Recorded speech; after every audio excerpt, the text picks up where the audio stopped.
When a billionaire CEO comes home early and finds his own mother forcing his 4-year-old daughter to eat grass, his world shatters. 3 years of hidden abuse. One heartbreaking discovery. A father's choice that changes everything. What he does next will restore your faith in love. If this story moves you, please hit like and comment telling us where you're watching from. It really helps us reach more people with these powerful stories. Your support means everything. The November rain hammered against the floor-to-ceiling windows of Marcus Whitfield's corner office on the 43rd floor. At 40 years old, he'd built Whitfield Technologies from nothing into a billion-dollar empire. But lately, the view from the top felt lonelier than ever. His phone buzzed for the 100th time that morning. Another crisis. Another emergency that only the CEO could handle. Mr. Whitfield, the Tokyo investors are on line 3. His assistant Jennifer's voice crackled through the intercom. They're threatening to pull out if you don't take this call. Marcus rubbed his temples, exhaustion settling deep into his bones. He'd been at the office since 5:30 that morning, hadn't seen daylight in 3 days, and couldn't remember the last time he'd made it home before midnight.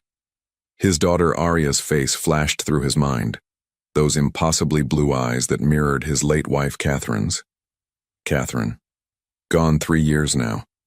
Killed by a drunk driver on a rainy night just like this one, leaving him alone with a 1-year-old baby girl and a company on the verge of collapse. His mother Vivian had stepped in immediately, insisting she'd care for Aria while Marcus salvaged their family legacy. Tell them I'll call back in 20 minutes, Marcus said, making a decision that surprised even himself. I'm going home. Jennifer's shocked silence spoke volumes. Marcus Whitfield never left early. Ever.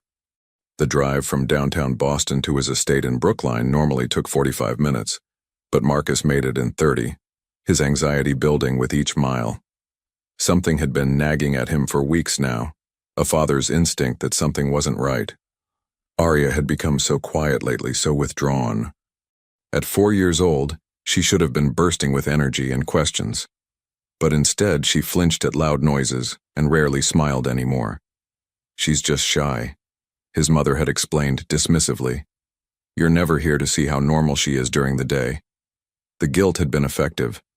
Marcus had thrown himself even deeper into work, trusting his mother completely. After all, Vivian Whitfield had raised him, hadn't she? Turned him into the success he was today, through discipline and high standards. But as Marcus turned onto the tree-lined street leading to his home, that nagging feeling intensified into full-blown dread. The colonial mansion sat on 2 acres of meticulously maintained grounds, a symbol of everything Marcus had achieved. He'd bought it for Catherine, picturing their children playing in the vast backyard, family barbecues on summer evenings, Christmas mornings filled with laughter. Instead, it had become a museum of broken dreams, too big and too empty except for his mother's critical presence and his daughter's fading light.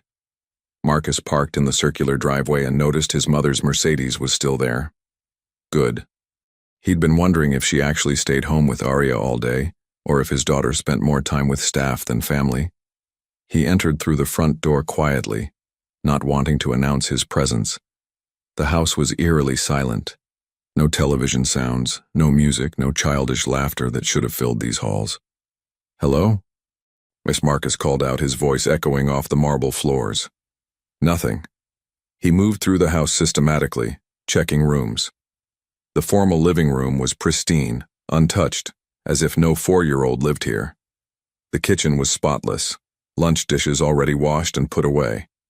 Aria's playroom upstairs was neat to the point of being sterile, toys arranged on shelves like a showroom display rather than a child's sanctuary. Where were they? Marcus descended the back stairs that led to the sunroom overlooking the garden. Through the French doors, he spotted movement in the backyard. His breath caught. There on the lawn, still wet from morning rain, sat little Aria, her golden blonde hair plastered to her tear-stained face. She wore a thin dress completely inappropriate for the November chill. No jacket, her bare knees pressed into the cold, muddy grass. And standing over her, arms crossed, face twisted in disgust, was Vivian Whitfield.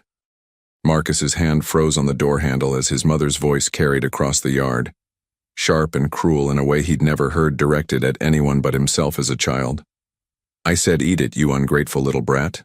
Real children are starving in the world, and you dare waste the food I graciously prepare for you?" Grandma, please," Arya's small voice broke. "I'm sorry, I'll eat my vegetables next time, I promise." "Sorry isn't good enough," Vivian snapped. "You think you're special because your father has money? You're nothing but a burden. A constant reminder of the daughter-in-law who ruined my son's focus. Now eat that grass and maybe you'll learn some gratitude." Marcus watched in horror as his mother bent down and grabbed a handful of grass, holding it inches from Arya's face. His daughter was sobbing now, her whole body shaking. "No, Grandma, please. I can't. It tastes bad and it makes my tummy hurt." "Your tummy hurts because you're weak, just like your mother was. Now open your mouth before I really give you something to cry about." The rational part of Marcus's brain shut down. Pure instinct took over. He yanked open the French doors so hard one of the glass panes cracked, the sound exploding across the yard like a gunshot. Both heads swiveled toward him, but they wore such different expressions. Vivian's face flashed from cruel satisfaction to shocked panic in an instant. But Arya's reaction was what broke him completely. His daughter's eyes went wide with terror, and she immediately scrambled backward on the wet grass, holding up her small hands as if to protect herself from a blow. "Daddy, I'm sorry. I'll be good, I promise. Please don't be mad at Grandma. It's my fault. I'm bad. I'm so bad." The world tilted on its axis. His 4-year-old daughter was afraid of him. Worse, she was protecting his mother, the woman who'd been abusing her. "Arya, sweetheart." Marcus's voice cracked as he moved slowly toward her, hands open, trying to show he meant no harm. "I'm not angry at you. You didn't do anything wrong, nothing at all." "Marcus!" Vivian recovered quickly, her face rearranging into an expression of maternal concern. "You're home early, I can explain this." Arya was being difficult about her lunch again, refusing to eat her vegetables, and I was just teaching her a little lesson about gratitude. Nothing serious, just stop. The single word came out like a whip crack. Marcus didn't even glance at his mother. His entire focus was on Arya, who was now crying so hard she could barely breathe, her thin shoulders heaving. He knelt on the wet grass, ruining his $1,000 suit, and held out his arms. "Arya, baby girl, come here, please. Daddy's got you. You're safe now." But Arya didn't move toward him. She looked frantically between Marcus and Vivian, clearly terrified of making the wrong choice. "It's okay," Marcus whispered, his heart shattering. "Grandma can't hurt you anymore. I promise. Just come to Daddy." "Marcus, really, you're overreacting." Vivian tried again, her voice taking on that syrupy sweet tone she used when manipulating him. "Children need discipline. You're too soft, always have been. That's why I've had to step in and—" I said stop. Marcus finally looked at his mother, and whatever she saw in his eyes made her take an involuntary step backward. "Don't say another word. Not one." He turned back to Arya, softening his expression despite the rage building in his chest. "Sweetheart, will you come here? I need to hold you, please." Something in his voice must have reached her because Arya finally moved, crawling across the grass on her hands and knees until she reached him. The moment she was close enough, Marcus scooped her up, cradling her against his chest as she dissolved into sobs. She was so light. Too light. When was the last time he'd actually held his daughter? Really looked at her. "Shh, I've got you. You're safe. Daddy's here now," he murmured, carrying her toward the house. Arya clung to him like a lifeline, her small hands fisting in his shirt, her tears soaking through the expensive fabric. "Am I in trouble?" she whispered against his neck. "I tried to eat the vegetables, Daddy, I really tried, but they were slimy and made me gag, and Grandma said I was being spoiled and that you would send me away if I didn't learn to be grateful and—" "Stop, baby, stop." Marcus's vision blurred. "You're not in trouble. You're never in trouble for this, never." He carried her inside, acutely aware of his mother following at a distance, already formulating her defense. But Marcus didn't care about her excuses. Not anymore. In the downstairs bathroom, he set Arya on the counter and grabbed a towel, gently wiping the mud and grass from her face and hands. She watched him with those big blue eyes, still afraid, still waiting for punishment. "Arya, he said softly, meeting her gaze. How long has Grandma been doing things like this? The little girl's eyes darted toward the door where Vivian hovered. Marcus moved to block her view, then closed the bathroom door firmly, locking it. It's just us now. You can tell me the truth. I won't let anyone hurt you. Arya's lower lip trembled. Since always. Since Mommy went to heaven. 3 years. His mother had been abusing his daughter for 3 years, and he'd been too focused on quarterly earnings and market shares to notice. What else does Grandma do? Marcus asked, though part of him dreaded the answer. She says I'm bad a lot. That I'm the reason you're always sad. That Mommy died because she was weak, and I'm weak too. She makes me eat gross things when I don't finish my plate fast enough. Last week I threw up the spoiled meat she made me eat, and she locked me in the basement for the whole night because she said I was wasting food and being dramatic. Each word was a knife to Marcus's heart. You slept in the basement? Alone? In the dark? Arya nodded, fresh tears spilling down her cheeks. I was really scared, Daddy. There are spiders down there and it's cold and I called for you, but you weren't home. You're never home. The accusation, delivered without malice, just sad acceptance, destroyed him. You're right, Marcus said, his own voice breaking. I haven't been here, but I am now, and I'm never leaving you alone with Grandma again, do you understand? Never. But who will take care of me when you work? Arya asked with the practical innocence of a 4-year-old.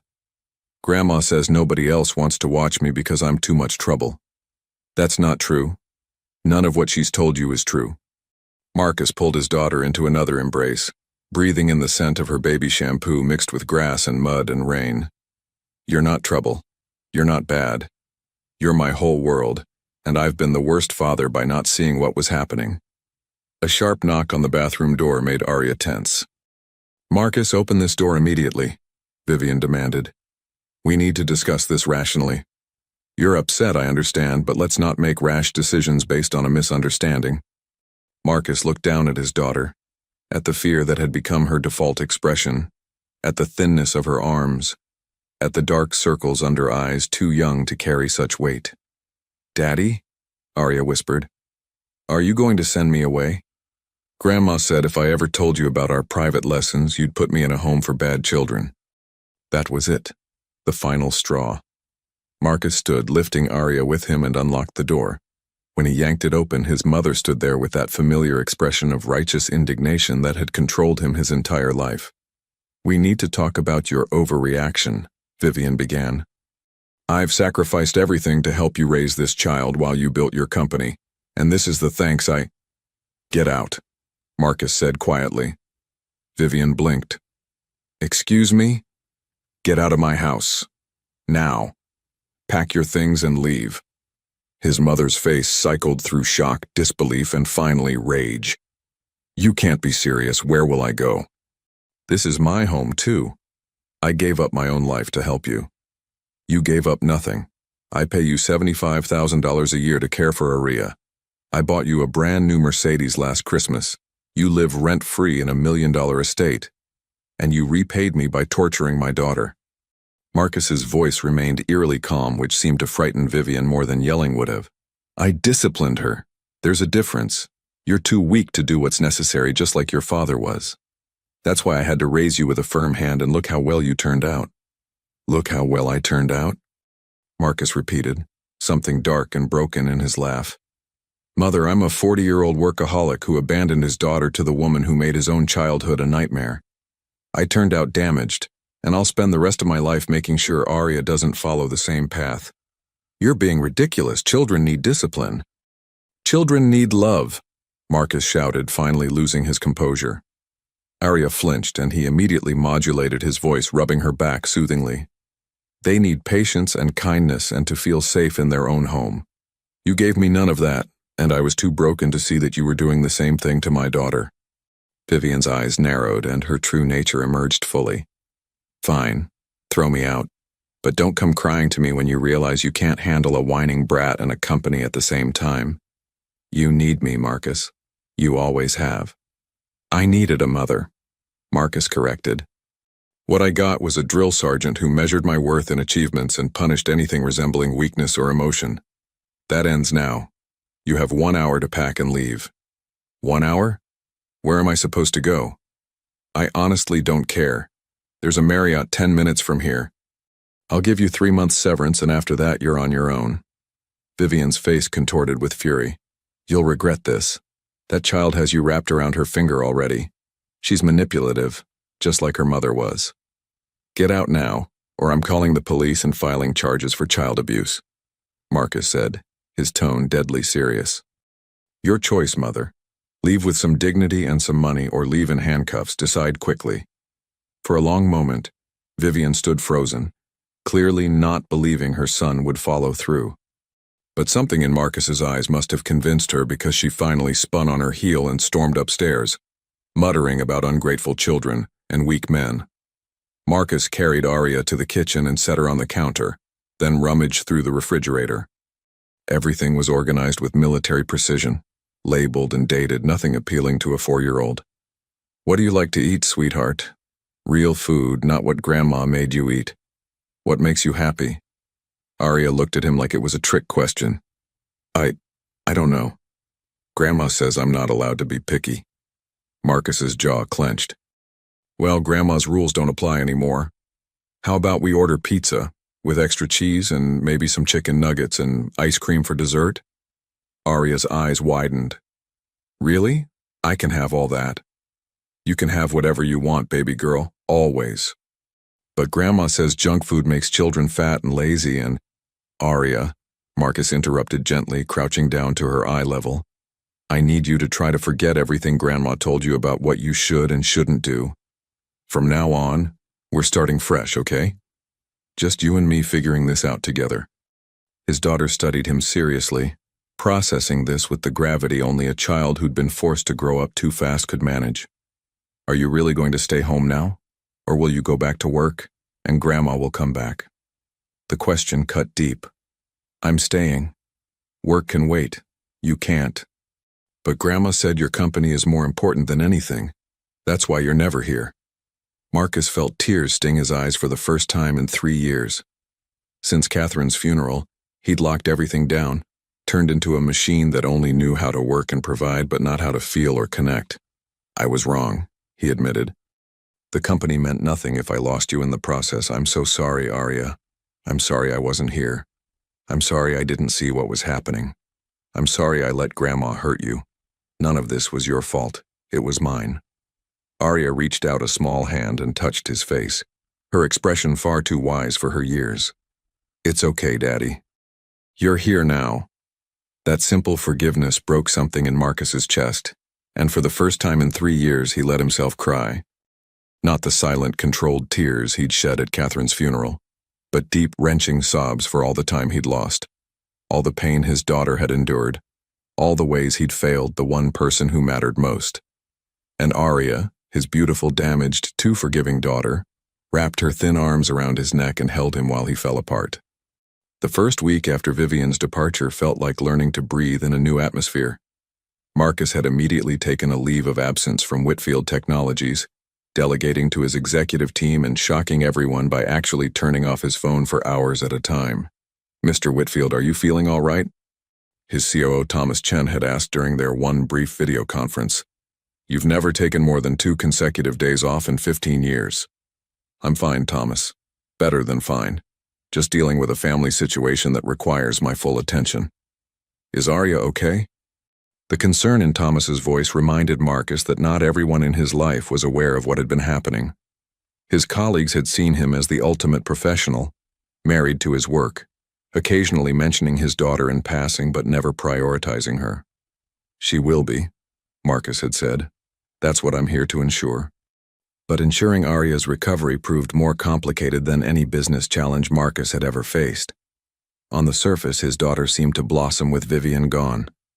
She laughed more, asked for things instead of waiting for permission, and slowly began to relax in her own home. But beneath that fragile progress lurked the deep damage of 3 years of systematic abuse. The second night, Marcus woke to screaming. He ran to Arya's room to find her tangled in her sheets, sobbing in her sleep, crying for her mother and begging someone to stop. Arya, wake up, baby, it's just a dream.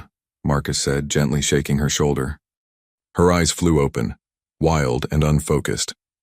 For a terrifying moment, she didn't recognize him, and she scrambled backward against the headboard, hyperventilating.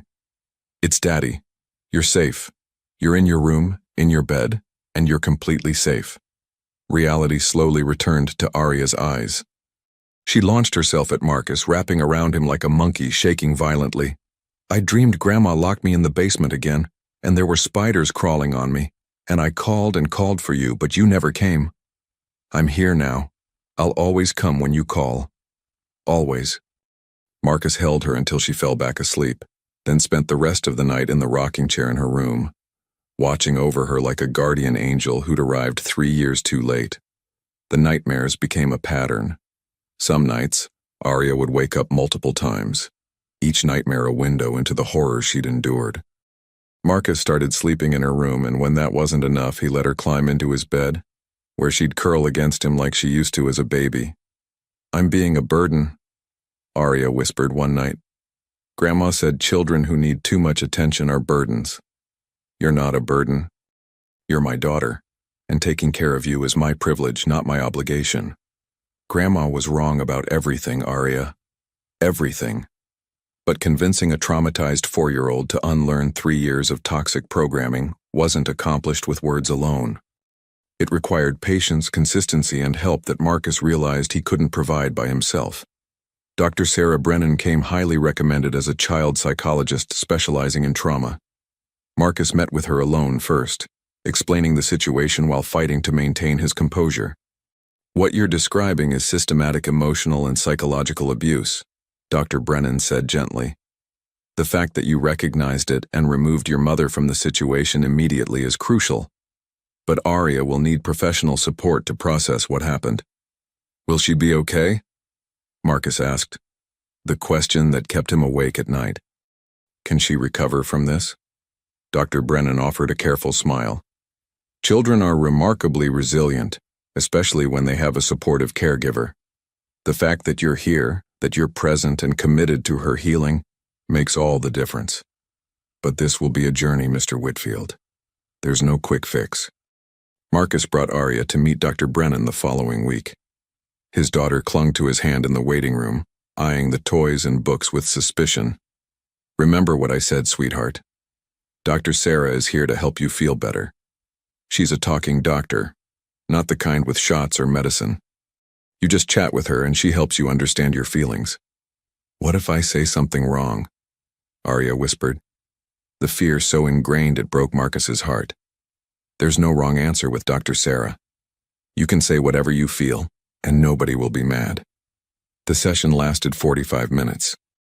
Marcus waited outside, pacing the length of the waiting room, wondering what his daughter was revealing. What new horrors might come to light? When Dr. Brennan emerged with Aria, his daughter looked exhausted, but slightly lighter. Aria did wonderful, Dr. Brennan said. We'll see you same time next week, okay? In the car, Aria was quiet, processing. Did you like Dr. Sarah? Marcus asked. Aria nodded. She has a sand table where you can make pictures with your fingers, and she didn't get mad when I couldn't answer some questions. She said it's okay to take my time. That's right, you can always take your time. Daddy? Aria's voice became small again. Dr. Sarah asked me to tell her about the times I felt safest with Grandma, but I couldn't think of any. Does that make me bad?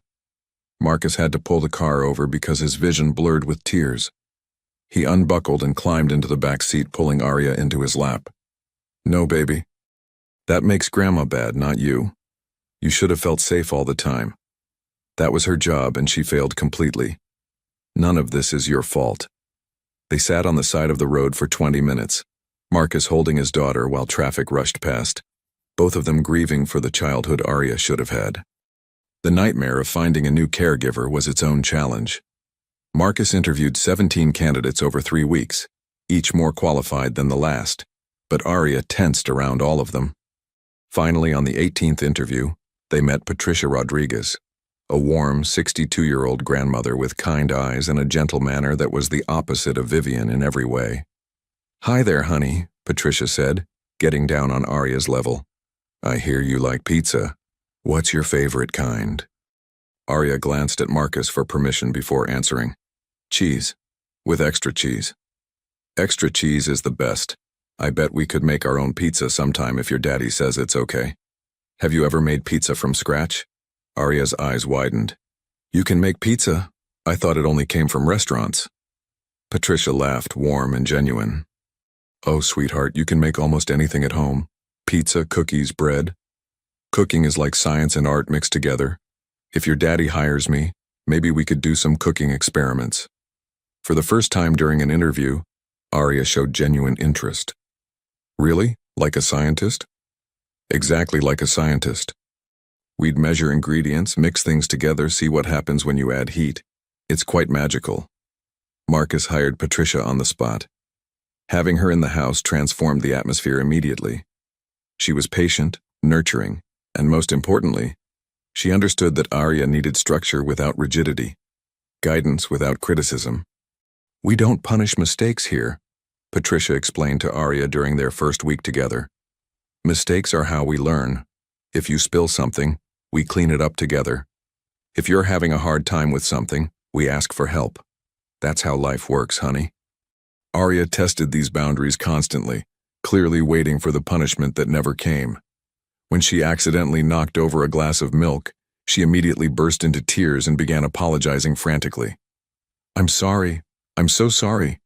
I'll clean it up. Please don't lock me in the basement. I'll be more careful. Patricia's face registered shock, then deep sadness. She'd known about the abuse in general, but hearing Arya's immediate fear response brought it home. Oh, sweetheart, no, no, no, no. Patricia grabbed paper towels and handed some to Arya. We're just going to wipe this up together, see? No big deal. Milk spills. It's what milk does sometimes. You're not in trouble. But I made a mess, Arya insisted, still crying. And now we're making it clean again, that's all. Come here, honey. Patricia pulled Arya into a hug, and Marcus watched from the doorway as his daughter slowly relaxed into the embrace. Accidents happen to everyone.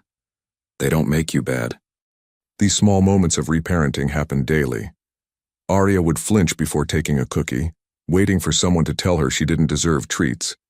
Patricia would patiently explain that children were allowed to enjoy sweets in moderation. Arya would hesitate before asking to watch television, expecting to be told she hadn't earned privileges. Patricia would cheerfully turn on the TV and watch cartoons with her, explaining that downtime wasn't something you had to earn. But the biggest challenge came at mealtimes. Vivian had turned food into a battleground, forcing Arya to finish everything regardless of whether she liked it, making her eat things that were spoiled or disgusting as punishment, creating such anxiety around eating that Arya would sometimes gag at the sight of certain foods. We're going to practice something called intuitive eating, Patricia explained during their first dinner together. That means you eat when you're hungry, stop when you're full, and nobody forces you to eat things you don't like. If you try something and don't enjoy it, that's perfectly fine. Really? Arya looked at the balanced plate in front of her with suspicion. What if I don't finish my vegetables? Then you don't finish them, Patricia said simply. Your body will tell you what it needs. Some days you'll be hungrier than others. Some days you'll want vegetables. Some days you won't. We just try to eat different kinds of food so our bodies get what they need to grow strong. Grandma said I was wasteful if I didn't clean my plate.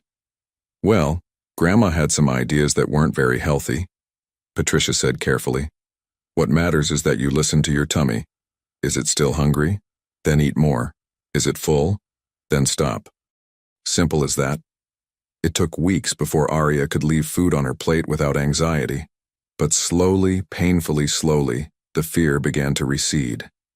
Marcus watched these transformations while simultaneously trying to maintain his company from home. Video conferences happened with Arya coloring at his feet. Phone calls were punctuated by his daughter bringing him pictures to admire. The balance was precarious and imperfect, but Marcus refused to sacrifice Arya's healing for corporate profits. The board is concerned about your extended absence, Thomas reported during one virtual meeting. Reynolds is making noise about leadership instability. Marcus looked down at Arya, who was building a blanket fort around his desk chair, chattering happily to herself about creating a castle. Let Reynolds make noise, Marcus said. My daughter needs me more than the shareholders need my physical presence in the office. If the board has a problem with that, they can vote me out. Thomas looked shocked. You'd risk the company? I'd risk anything before I'd risk losing Arya again, Marcus said firmly. I almost lost her, Thomas. Not to death, but to damage so deep it might take years to heal. No amount of money is worth that. Understanding dawned in Thomas's eyes. I'll handle Reynolds and the board. You focus on your daughter. By late February, 3 months after Vivian's departure, Marcus made a decision that would change their lives forever. He was watching Arya play in the backyard with Patricia, really play, not the careful, fearful movements she'd exhibited before, when clarity struck like lightning. His phone rang. The board chairman. Marcus almost didn't answer, but old habits died hard. Marcus, we need to discuss your return timeline. Chairman Wallace began without preamble. The company needs leadership, and while Thomas is competent, he's not you. Marcus watched Arya chase a butterfly, her laughter ringing across the lawn. What if I'm not coming back? Silence on the other end. Then, excuse me? What if I step down as CEO, permanently, make Thomas the permanent replacement? You can't be serious. You built this company from nothing. It's your legacy, your life's work. No, Marcus interrupted. My daughter is my life's work. The company is just a company. Marcus, think about what you're saying. You're 40 years old. You have decades of productive work ahead of you. Are you really going to throw away everything you've built to be a full-time father? Marcus had expected this reaction. The business world didn't understand that some things mattered more than profit margins and market dominance. I'm not throwing it away. I'm choosing something more important. I'll stay on as chairman, provide strategic guidance, but someone else can handle the 18-hour days and constant crisis management.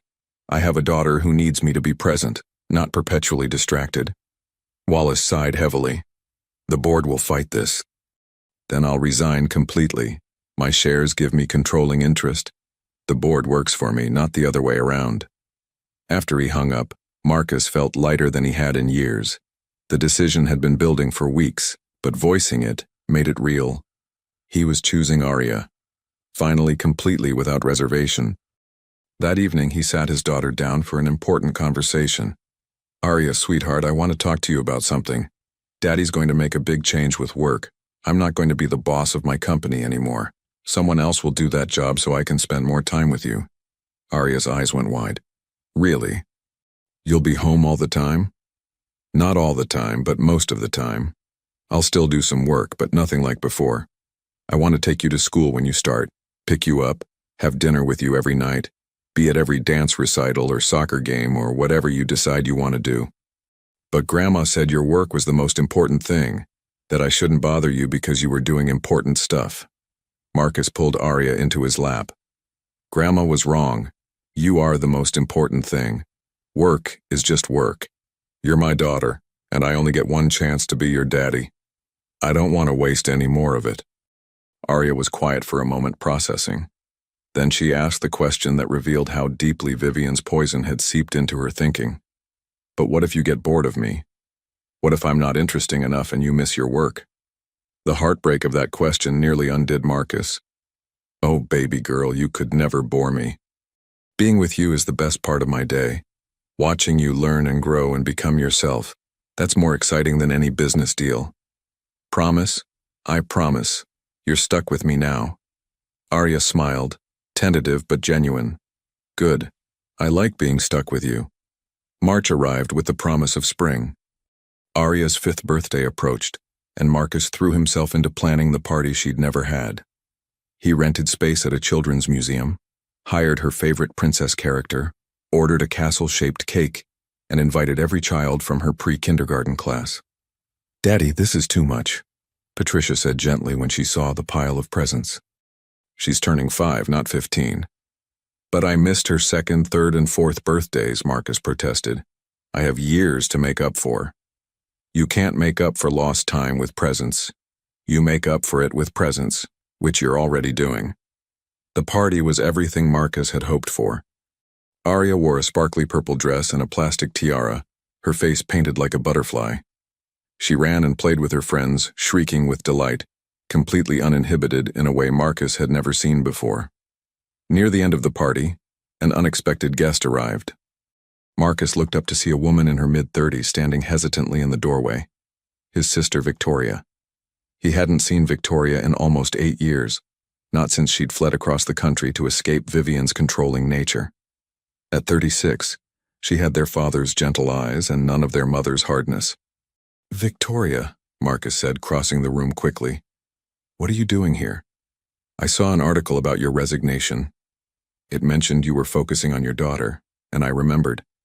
I remembered what Mom was like. I had to check on Arya." Marcus made a quick decision. Come meet her properly. When Arya spotted her aunt, Marcus introduced them. "Sweetheart, this is my sister Victoria, your aunt. She lives far away, which is why you haven't met her before." Arya studied Victoria with cautious curiosity. "Are you like Grandma Vivian?" Victoria knelt down to Arya's level. "No, honey. Grandma Vivian and I are very different. In fact, I haven't talked to her in many years because she wasn't very kind to me when I was growing up." "You don't like Grandma either?" "I don't. She hurt my feelings a lot, kind of like she hurt yours." Arya's expression softened slightly. "Do you want some birthday cake?" Victoria smiled. "I'd love some." Later, after the guests had left and Arya was crashed on the couch, Victoria and Marcus talked in the kitchen. "What did she do to Arya?" Victoria asked quietly. Marcus told her everything. His sister's face cycled through shock, horror, rage, and finally tears. "I knew Mom was capable of it," Victoria whispered. "She did similar things to me growing up. The emotional abuse, the impossible standards, the constant criticism. That's why I left and never looked back." "I'm sorry I didn't see it then," Marcus said.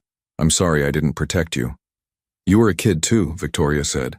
"But Marcus, I want to be in Arya's life. I want her to know she has family who isn't like Mom. Would that be okay?" "She'd love that," Marcus said. "We both would." Victoria stayed in Boston for a week, bonding with Arya through art projects and storytelling. When she left, she promised to video call regularly. Summer passed in a blur of healing and growth. Arya's nightmares decreased. Her smiles came more easily. She gained weight, her cheeks filling out, her arms less stick-thin. In September, Arya started kindergarten. Marcus walked her to the classroom that first day, his heart full of pride and terror. "What if the other kids don't like me?" Arya whispered.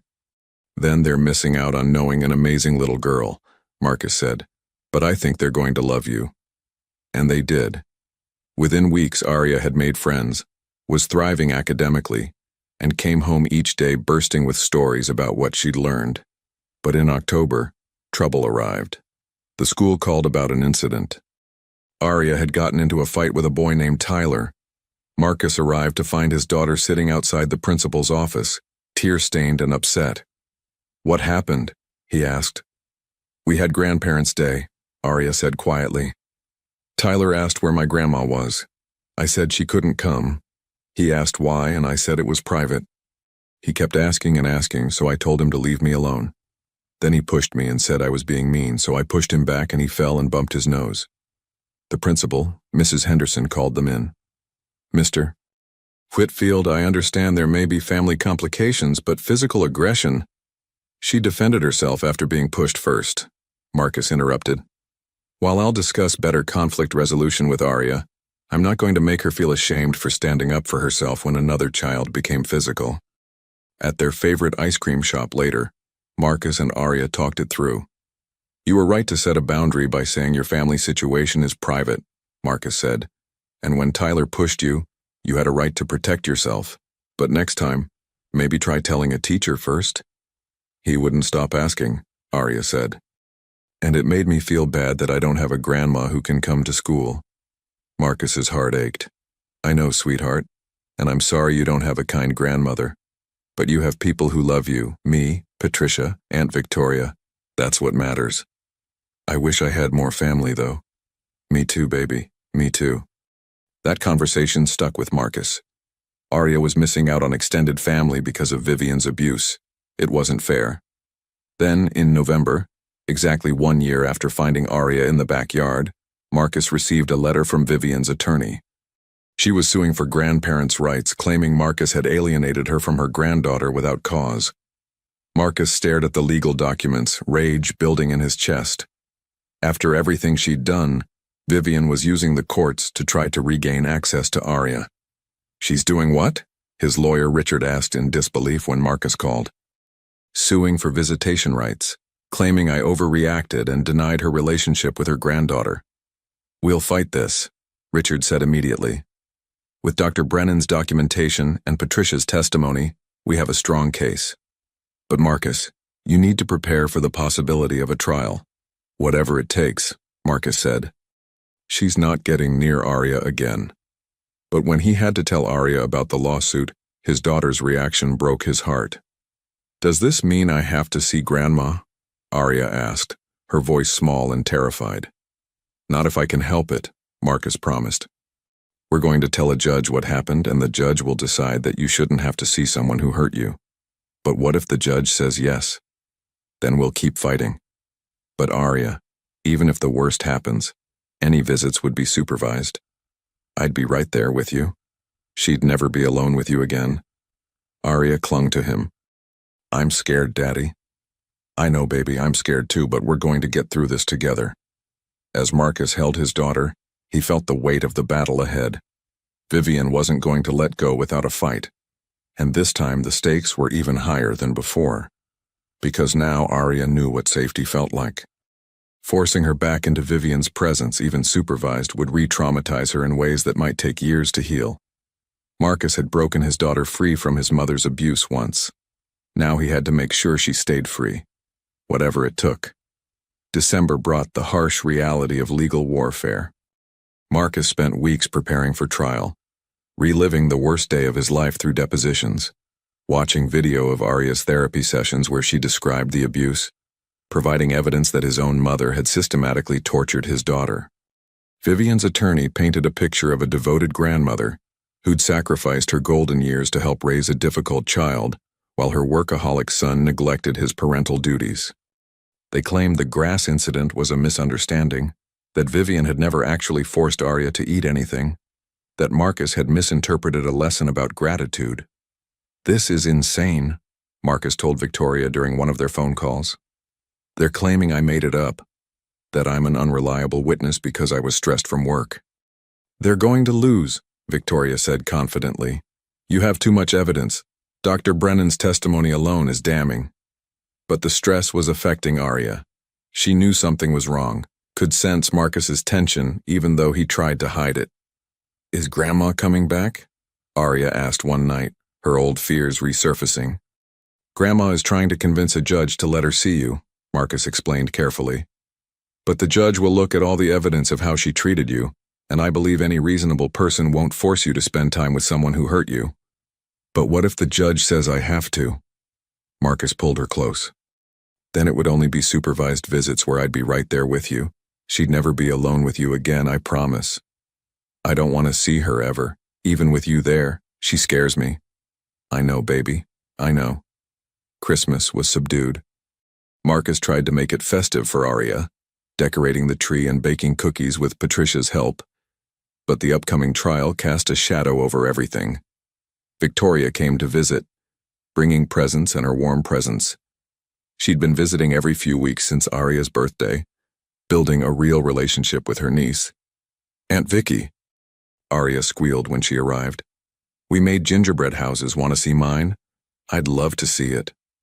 While Aria showed off her creation, Victoria pulled Marcus aside. How are you really doing? She asked. Terrified, Marcus admitted. What if I lose? What if the judge orders visitation? You won't lose. But Marcus, you need to take care of yourself too. Are you still seeing Dr. Sullivan?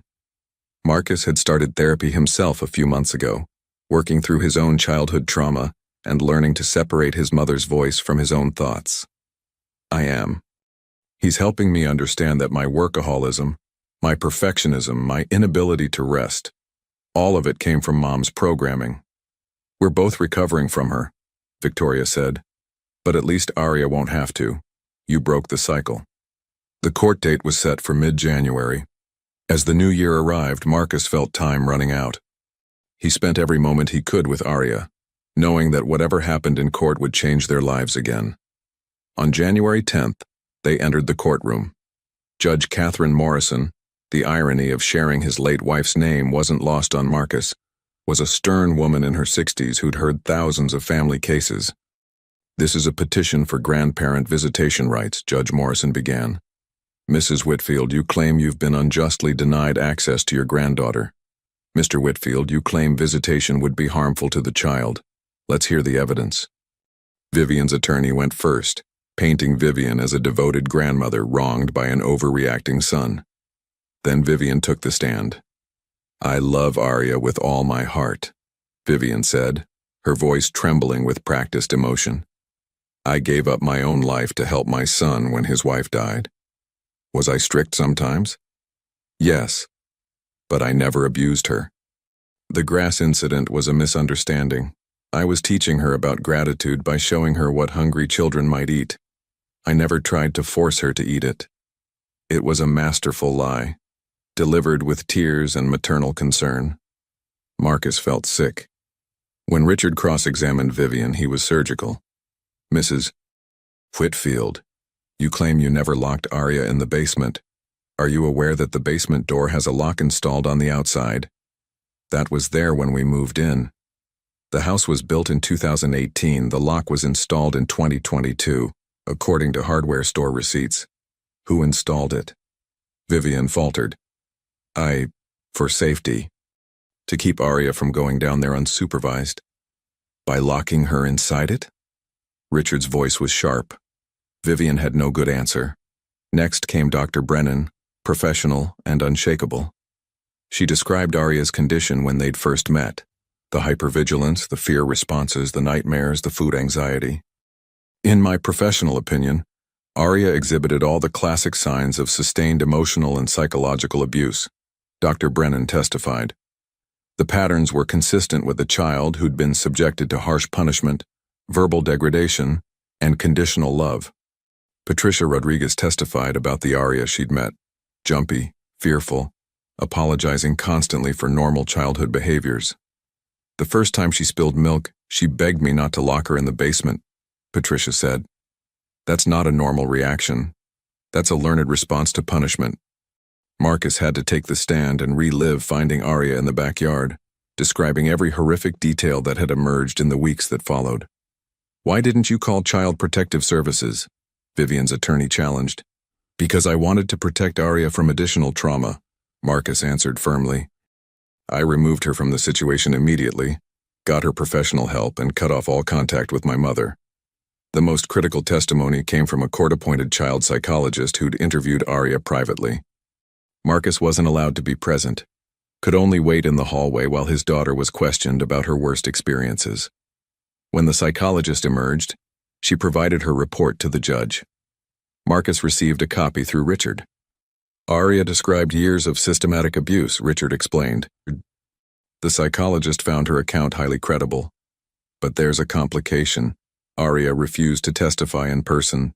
She shut down completely when asked about potentially seeing Vivian. "She's 5 years old," Marcus said desperately. "We can't put her through that." The judge agreed. "She's ruling that the psychologist's report is sufficient and won't require Arya to appear." The trial lasted 3 days. Both attorneys gave closing arguments. Vivian's attorney painted Marcus as overprotective and alienating. Richard methodically presented the evidence of abuse, the expert testimony, Arya's documented trauma. "Your Honor, this isn't parental alienation," Richard concluded. "This is a father protecting his daughter from documented abuse. Forcing contact would cause severe psychological harm." Judge Morrison looked at both parties. "I'll issue my ruling in 2 weeks. 2 weeks, 14 more days of uncertainty." Marcus watched Arya's progress crumble under the stress, her nightmares returning, her anxiety spiking. "What happens tomorrow, Daddy?" Arya asked each morning, seeking reassurance that nothing would change, that she was still safe. "Tomorrow we'll have breakfast together and you'll go to school and I'll pick you up and we'll come home and be together," Marcus promised every time, just like today. But he couldn't promise beyond that. Not until the judge ruled. The call came on a Friday afternoon in late January. Marcus was helping Arya with a puzzle when his phone rang. Richard's number. Marcus's hands shook as he answered. Richard? We won. Marcus's knees nearly buckled. What? Judge Morrison denied the petition completely. She ruled that visitation would be harmful to Arya based on the overwhelming evidence of abuse. Vivian has no legal right to contact, and the judge is ordering a permanent restraining order. We won? Marcus repeated, unable to process it. Complete victory. The judge's ruling is scathing.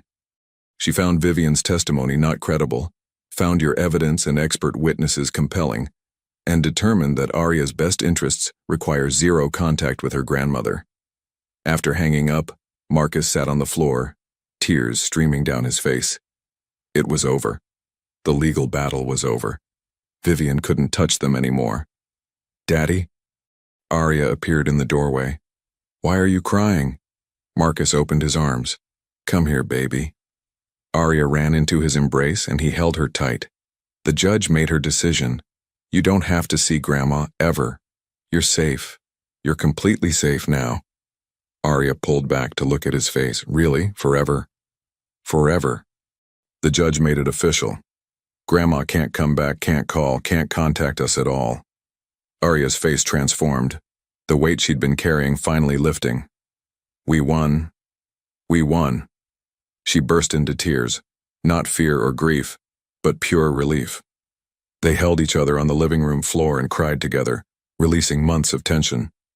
The weekend was pure celebration. Victoria drove up from Providence. They ordered all of Arya's favorite foods, watched movies, stayed up late eating popcorn.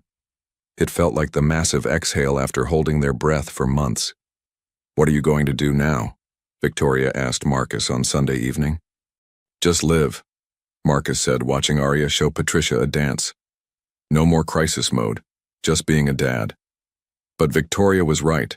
Normal had to be redefined after such upheaval. Marcus made changes to the house.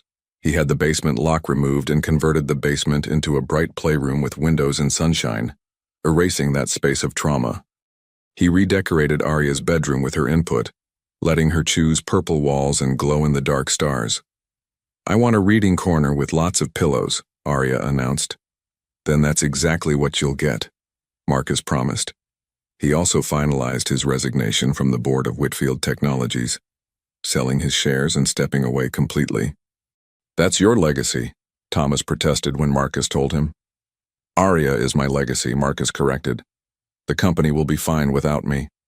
For the first time in his life, Marcus had no 5-year plan, no strategic objectives.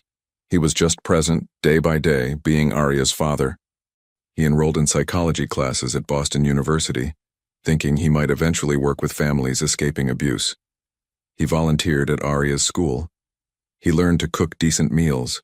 He discovered hobbies he'd never had time for: hiking with Arya, photography, reading for pleasure. Most importantly, he learned to be still. To sit on the porch with coffee and not feel guilty about not working. To play games with Arya without checking his phone. To be fully present instead of mentally 3 steps ahead. You're different, Patricia observed one afternoon. Lighter. I feel lighter, Marcus admitted. Like I've been carrying weight I didn't know was there and someone finally took it off my shoulders. That's healing, Patricia said. For both of you.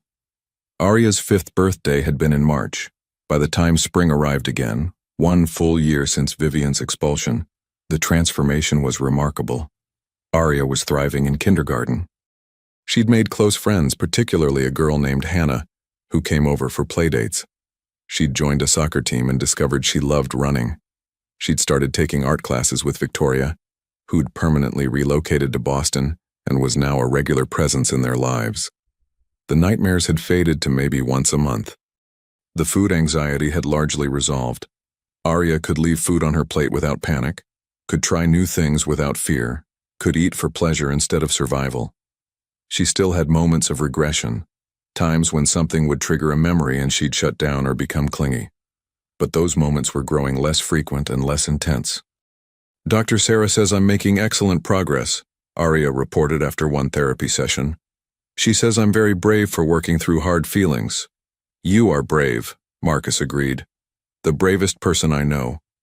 One Saturday in April, Marcus and Arya returned to the backyard where everything had changed.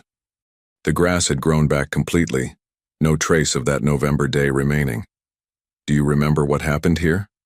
Marcus asked gently. Dr. Brennan had encouraged him to let Arya process the memory when she was ready. Arya looked at the lawn thoughtfully. That's where you found me with Grandma, where everything got better. Does it make you sad to remember? A little, but also not really because it was when you saved me. When you chose me instead of work. Marcus felt his throat tighten. I should have chosen you from the beginning. But you didn't know, Arya said with 5-year-old wisdom. Grandma was sneaky. She hid the bad stuff from you. It's not your fault you didn't see. The absolution from his daughter, the forgiveness he didn't deserve, broke something open in Marcus's chest. I love you so much, Arya. You know that, right? I know, Daddy. I love you too. She paused. Can we plant flowers here? Where the bad thing happened, make it pretty? That's a wonderful idea. They spent the afternoon planting tulips and daisies, turning that patch of grass into a garden. As they worked side by side, getting dirt under their fingernails and laughing when the hose sprayed them accidentally, Marcus realized this was healing too, reclaiming that space, transforming it from site of trauma to something beautiful. Look, Daddy, Arya pointed to a butterfly landing on one of the newly planted flowers. It's visiting our garden. It's beautiful, Marcus said. Just like you. Arya giggled. Butterflies aren't people, Daddy.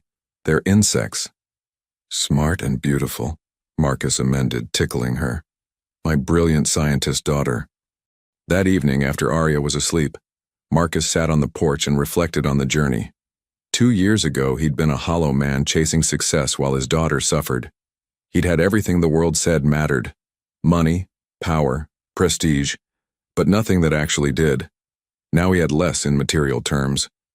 No company, no CEO title, no 70-hour work weeks. But he had everything that mattered.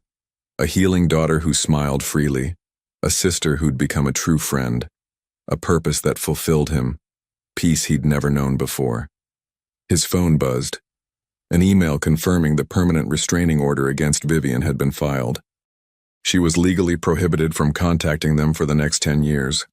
Renewable indefinitely. Marcus deleted it without a second thought. Vivian Whitfield had no power over them anymore. She was simply irrelevant. What mattered was the future. Arya starting first grade in the fall, Victoria's children's book series being published with Arya as her proudest supporter. Marcus's psychology classes opening new paths, a life built on presence instead of absence. Inside, he could hear Arya talking in her sleep. Not nightmare sounds, but happy murmuring about butterflies and flowers. Marcus smiled. Tomorrow they'd water the garden together. Maybe invite Hannah over for a play date. Perhaps take Victoria out for lunch to celebrate her book deal. Simple things, normal things, precious things. The grass that Vivian had tried to force Arya to eat had become their turning point. Not teaching the lesson Vivian intended, but revealing the truth Marcus needed to see. That simple patch of lawn had saved them both. 6 months later, in October, Marcus stood in the backyard watching Arya play soccer with her team. At 5.5 years old, she was still the youngest player, but she ran with fierce determination, her blonde ponytail flying behind her. Go, Arya! Marcus cheered from the sidelines alongside other parents. Victoria stood beside him, camera ready to capture the moment. She's amazing, Victoria said. You've done something incredible, Marcus. We've done it together, Marcus corrected. You, me, Patricia, Dr. Brennan. It took a village. But you made the choice. You saw what was happening and you stopped it. Not every parent does that. The game ended with Arya's team winning 3-2. She ran to Marcus, sweaty and beaming. Did you see? Did you see me score? I saw you were incredible. Marcus scooped her up and she wrapped her legs around his waist, still small enough to carry comfortably. Can we get ice cream to celebrate? Absolutely. Want to invite Hannah? Yes, and Aunt Vicky has to come too. At the ice cream shop, the three of them sat outside on a perfect autumn day. Arya chattered about the game while Marcus and Victoria exchanged knowing glances. The kind of silent communication siblings develop, acknowledging the miracle of this moment. 2 years ago, Arya had been a terrified shell of a child. Now she was this vibrant, confident, joyful little person who believed in herself and trusted the world around her. "Daddy," Arya said suddenly, her face serious. "I've been thinking about something." "What's that, sweetheart?" "Dr. Sarah asked me if I ever think about Grandma Vivian. And I do sometimes, but not scared thoughts anymore, just wondering thoughts." Marcus's heart clenched, but he kept his voice steady. "What kind of wondering thoughts?" "I wonder if she's sad. If she knows what she did was wrong. If she ever thinks about me and wishes she'd been nicer." Victoria's eyes filled with tears, but she remained quiet, letting Marcus handle this delicate moment. "Those are very thoughtful questions," Marcus said carefully. "What do you think?" Arya considered this, licking her ice cream cone. "I think maybe she doesn't know it was wrong. Because if she knew, she would have stopped. Like when I accidentally hurt Hannah's feelings and she told me, and I said sorry and didn't do it again." The psychological insight from a 5-year-old was staggering. "You're probably right," Marcus said. "Some people don't realize when they're hurting others, or they think they're helping when they're actually causing harm." "Is that why you don't let her see me? To protect me?" "Exactly. Even if Grandma doesn't think she did anything wrong, I know she did. And my job is to keep you safe, even from family members." Arya nodded, satisfied with this explanation. "That's good. I don't want to see her, but I hope she finds someone to help her understand, like Dr. Sarah helps me understand my feelings." Marcus marveled at his daughter's capacity for compassion even toward her abuser. Arya hadn't become bitter or hateful. She'd become thoughtful and kind, able to hold complex emotions simultaneously. "You have such a big heart," Marcus said, kissing the top of her head. "That's because you love me so much there's extra to share," Arya said simply, returning to her ice cream. That night, after Arya was asleep, Marcus sat at his desk and did something he'd been contemplating for months. He opened his laptop and began typing. Title: Breaking the Cycle: A Father's Journey from Corporate Success to Personal Redemption. Chapter 1: The Day Everything Changed. He wrote about finding Arya in the backyard, about the 3 years of abuse he'd missed, about the painful process of healing. He wrote about Vivian's patterns, recognizing them in himself, understanding how generational trauma perpetuated itself. He wrote about choosing presence over profit, about redefining success, about learning that being a good parent meant being present and imperfect rather than absent and achieving. The words poured out, 3 hours of writing that felt like purging and healing simultaneously. When he finally stopped, he had 15 pages of raw, honest narrative. He didn't know if he'd ever publish it, but writing it felt important, a way to process everything that had happened, to potentially help other parents recognize the signs of abuse, to break the silence that enabled people like Vivian. His phone buzzed with a text from Victoria. "Arya asked me today if I could teach her to paint portraits. She wants to paint you as a superhero. Thought you should know." Marcus smiled, tears stinging his eyes. A superhero. He didn't feel like one. He felt like a man who'd almost failed his daughter and was desperately trying to make up for lost time. But maybe that was what heroes really were. Not people who never failed, but people who failed and then fought like hell to make things right. Over the next months, life settled into a beautiful rhythm. Arya thrived in first grade. Marcus finished his first semester of psychology courses with honors. Victoria's book series launched to critical acclaim, and Arya proudly told everyone her aunt was a famous illustrator. Patricia remained a constant, beloved presence, evolving from caregiver to family friend who joined them for holidays and celebrations. Marcus even started dating someone, a kind teacher named Rachel, who understood his priorities and never pressured him to put her before Arya. It was early, tentative, but healthy in ways his previous relationships never had been. "I like Rachel," Arya told him after Rachel had joined them for dinner. "She's nice. And she didn't try too hard to make me like her. She just was nice." "What do you think about Daddy having a girlfriend?" Arya considered this seriously. "I think it's okay. As long as you don't forget about me. Never, Marcus promised. You're my number one, always. Anyone in my life has to understand that. Then it's okay. Everyone needs friends, even daddies.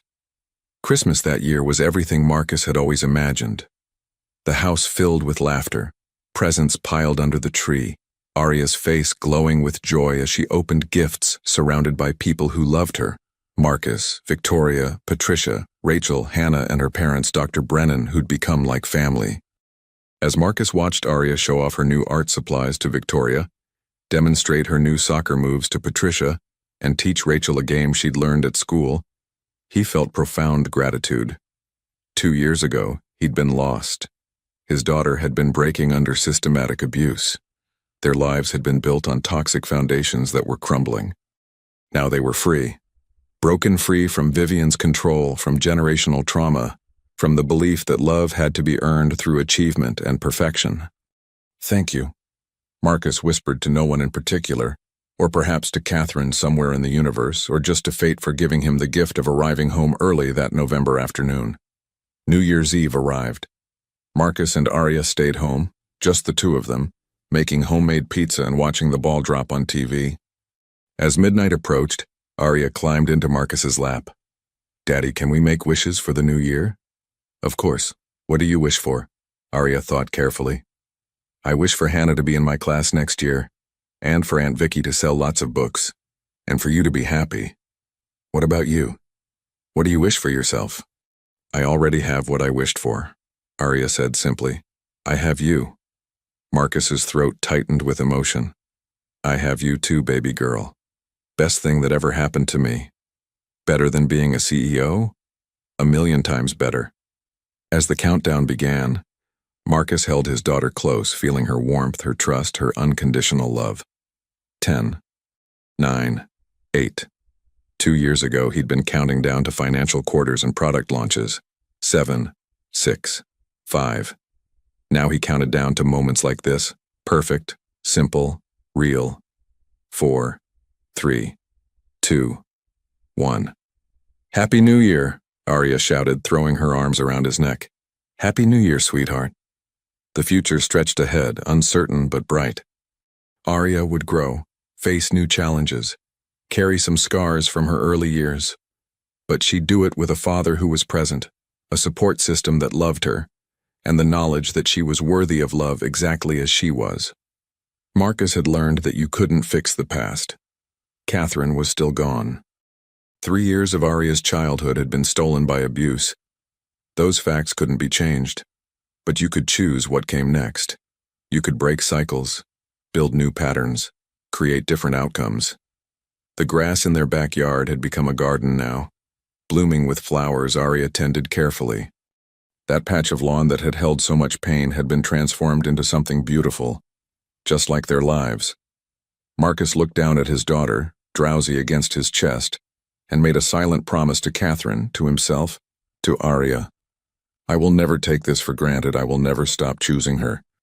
I will never let work or ambition or anyone else come between us. This child, this moment, this love. This is my life's greatest achievement." Aria's breathing evened out as she fell asleep, safe and loved and free. Marcus carried her to bed, tucked her in among her stuffed animals, and whispered, "Sweet dreams, baby girl. Tomorrow's going to be a good day." And it would be. And the day after that. And the day after that. Because they'd survived the worst and come out the other side stronger, closer, healed. The grass had changed everything, but love had saved them. And that love, imperfect, hard-won, fiercely protected, would carry them forward into whatever came next. Together.